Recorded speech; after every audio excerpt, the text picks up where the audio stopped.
Hello, this is Richie from PlayStationCountry.com, and today we're taking a look at Riptide GP2 on PlayStation 4. And this is the sequel to Riptide GP, which is a mobile game turned up on Android and iOS. And the sequel did too, so you could say this game's definitely got its kind of roots in mobile gaming. But despite that, it's not quite as terrible as you might think. The game itself is a fairly kind of predictable and straightforward racing game set on the water. You're on these jet bikes, and there's 4 types of event. 8-player races against AI opponents, that is. Then there's also hot laps, which just time trials, elimination races where the last person gets eliminated every 15 seconds, and then you have the stunt modes. Doing well in these events gets you XP points, which levels you up, and then you can use the points you get from that to buy new stunts and some boosts as well. You also make money, which can be used to buy new types of jet bikes, generally with better handling or more speed, that kind of thing.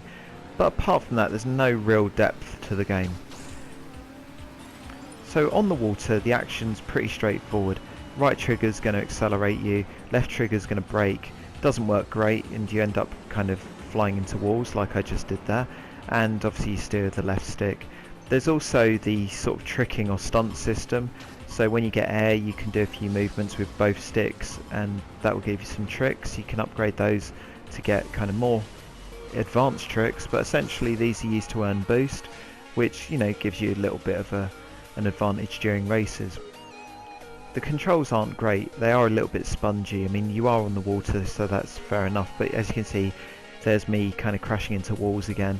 And it's not just down to me being rubbish. I think the game takes that into account because the targets you kind of aim for do seem to take into account the fact that you will be kind of, getting slowed down a bit. I mean, the presentation isn't bad. At least when you're playing it, it's not that bad because it's going so fast you can't really see what's going on.